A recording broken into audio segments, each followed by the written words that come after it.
Hello and welcome to episode 4 of Breastfeeding and All the Ish That No One Told Us, brought to you by Orolait. My name is Ana Rojas Bacidas and I'm going to be your host. Today we're going to be talking about the 10 steps to successful breastfeeding, but first, our disclosure.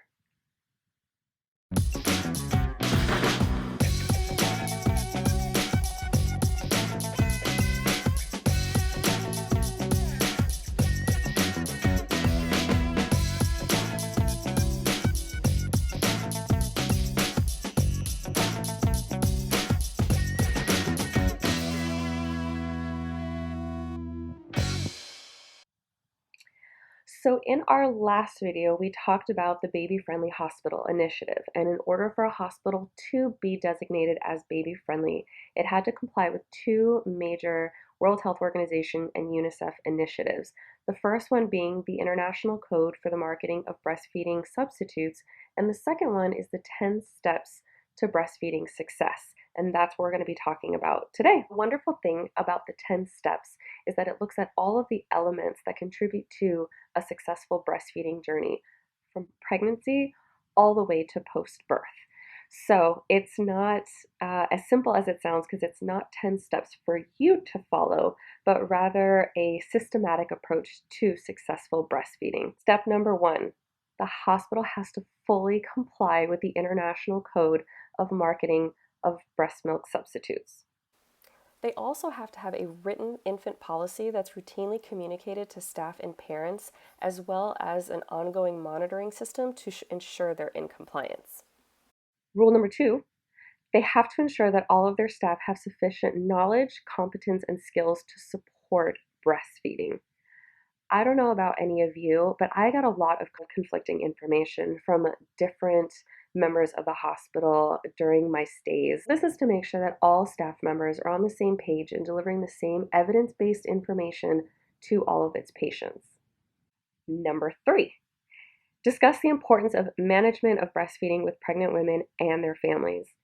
I really love this because it begins to set the tone for post-birth. A lot of times we're so excited in preparing for our birth that we don't really stop to think about how this is going to work after the baby has arrived. Number 4, and we're actually going to have a whole other video dedicated to this particular step, and that is that the hospital will facilitate immediate and uninterrupted skin-to-skin contact and support mothers to initiate breastfeeding as soon as possible after birth. We're going to dedicate a whole other video to the knowledge that we have around this particular step. It's magical. You don't want to miss it. But for the purpose of this video, we're just going to go through the 10 steps. Step number 5, support moms to initiate and maintain breastfeeding and manage common difficulties. I love this step because what is it saying to us right from the get-go? There are difficulties and there are challenges, but it is a hospital and staff's responsibility to help parents overcome these obstacles. You're not doing anything wrong. You are not alone. This is a challenge. Number 6, do not provide breastfeeding newborns any food or fluids other than breast milk unless medically indicated. Now, this is also the first time that I ever heard that a hospital would actually first prioritize donor human milk before formula, because I have never ever been given that option first. My option has always been formula. But also note that if it is the mother's wishes, that they will support formula feeding as well. So we continue to be not anti-formula. Step number 7, enable moms and their infants to remain together and to practice rooming in 24 hours a day. I remember my first 2 being whisked away to the nursery after they were born for all of their tests, baths.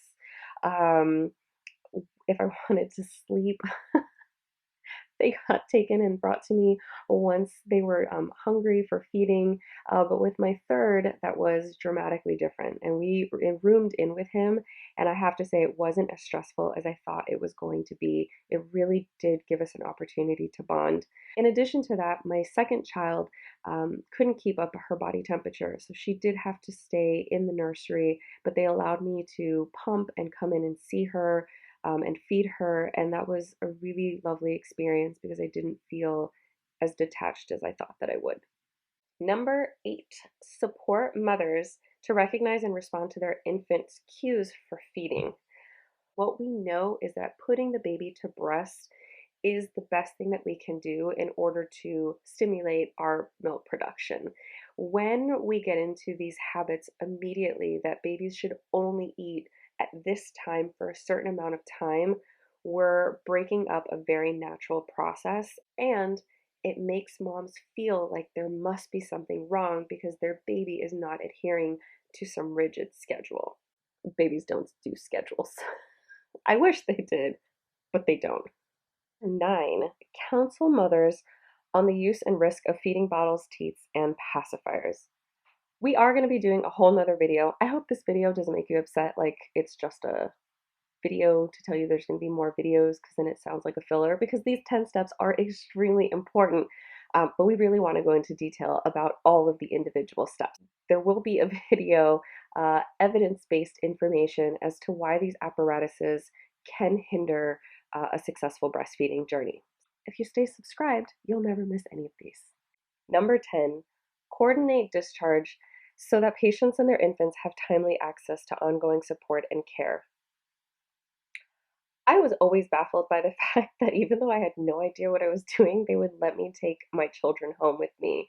It would be up to me to try to find all of this information. And again, I have to tell you that because it felt so shameful that I didn't know how to do this stuff, I didn't really reach out. So being able to at least give parents and families a list of resources, have follow-up care, give them different tools that they can use when they're at home at 2 o'clock in the morning on day 4, and baby is completely different from what they were in a hospital, and you're searching for things on the internet, is not the time to find out that information. I definitely advocate for step number 10, even if it's just a piece of paper with a list of 24-hour hotlines that I could call would have made such a dramatic difference for me.